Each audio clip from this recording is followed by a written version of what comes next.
안녕하세요. 오늘은 마태복음 1장의 말씀을 함께 나누어 보려 합니다. 먼저 성경의 본문을 낭독해 드리고 그 뒤에는 제가 묵상하며 정리한 생각과 해석을 함께 나누고자 합니다. 혹시 다른 시각이나 의견이 있으시다면 댓글로 덧붙여 주시면 감사드리겠습니다. 지금부터 마태복음 1장을 읽어 드리겠습니다. 아브라함과 다윗의 자손 예수 그리스도의 세계라. 아브라함이 이삭을 낳고 이삭은 야곱을 낳고 야곱은 유다와 그 형제를 낳고 유다는 다말에게서 베레스와 세라를 낳고 베레스는 헤스론을 낳고 헤스론은 람을 낳고 람은 아미나답을 낳고 아미나답은 나손을 낳고 나손은 살몬을 낳고 살몬은 라합에게서 보아스를 낳고 보아스는 루색에서 오벳을 낳고 오벳은 이새를 낳고 이새는 다윗 왕을 낳으니라.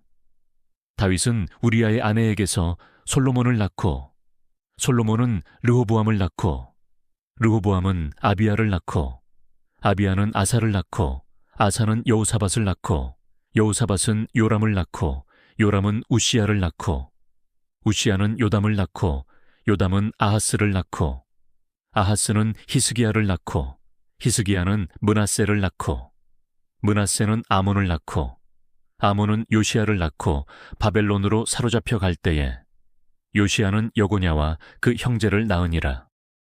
바벨론으로 사로잡혀 간 후에 여고냐는 스알디엘을 낳고 스알디엘은 스룹바벨을 낳고 스룹바벨은 아비웃을 낳고 아비웃은 엘리야김을 낳고 엘리야김은 아소르를 낳고 아소르는 사독을 낳고 사독은 아킴을 낳고 아킴은 엘리웃을 낳고 엘리웃은 엘르아살을 낳고 엘르아살은 마단을 낳고 마단은 야곱을 낳고 야곱은 마리아의 남편 요셉을 낳았으니 마리아에게서 그리스도라 칭하는 예수가 나시니라.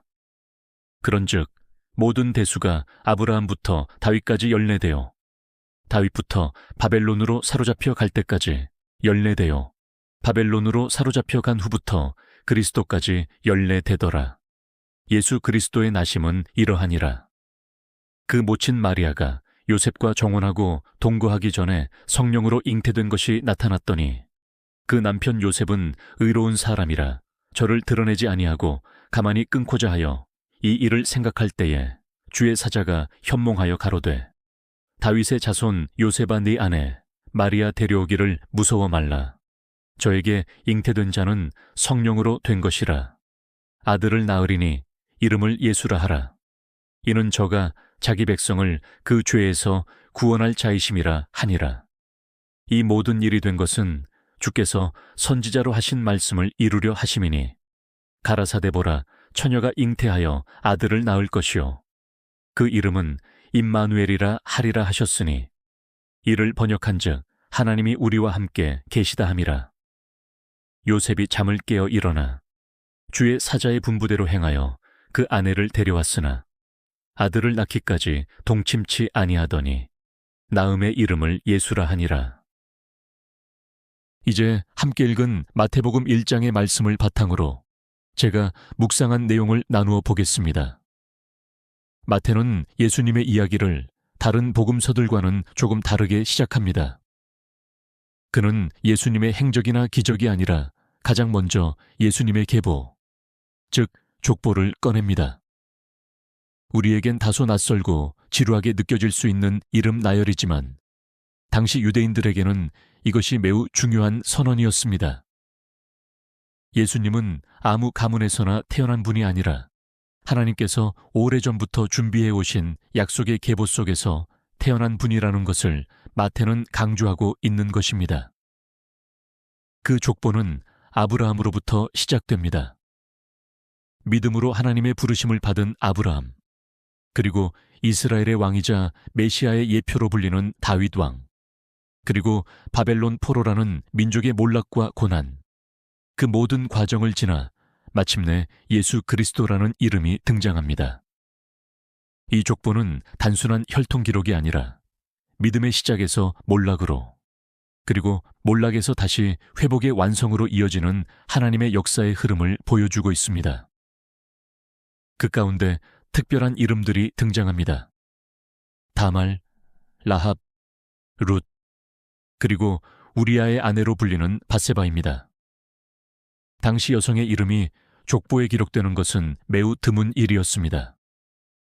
더군다나 이들은 모두 상처와 사연이 있는 사람들이었습니다. 다말은 시아버지 유다와의 관계를 통해 아들을 낳은 여인이었습니다. 라합은 여리고 성의 기생이었지만 믿음으로 이스라엘을 도왔습니다. 룻은 이방 모압 여인이었지만 보아스와 결혼해 다윗의 증조모가 되었고, 밧세바는 다윗 왕과의 죄된 관계 속에서 아들을 낳은 여인이었습니다.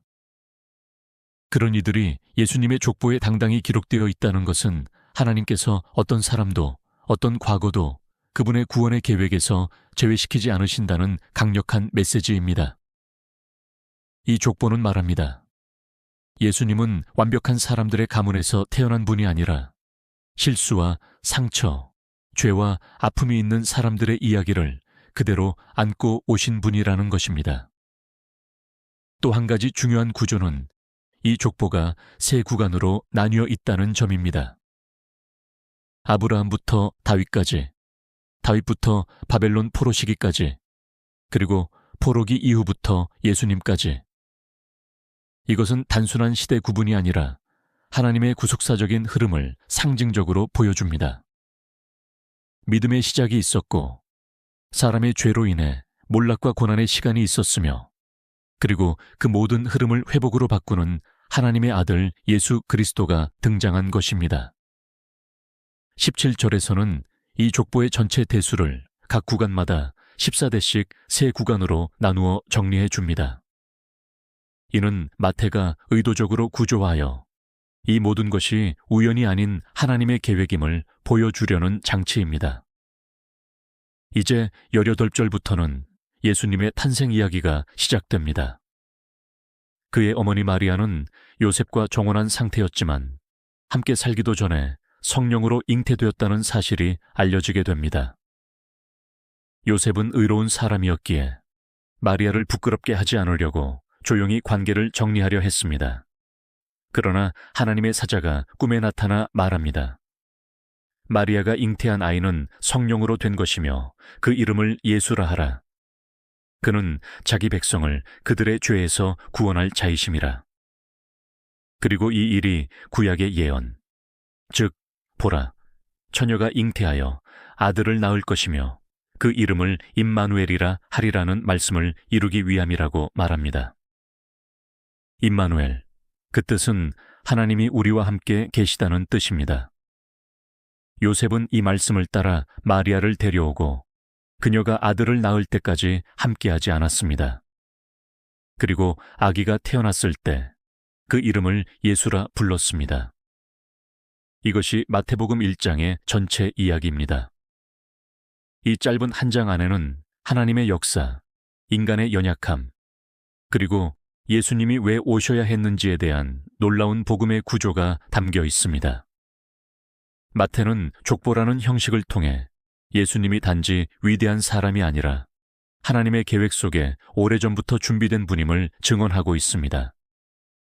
그 족보 안에는 실패한 사람, 상처 입은 사람, 잊혀진 사람들의 이름이 기록되어 있습니다. 그 말은 곧 우리 또한 하나님의 이야기 속에 포함될 수 있다는 뜻입니다.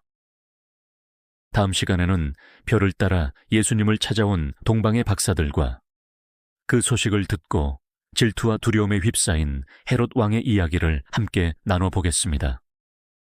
감사합니다.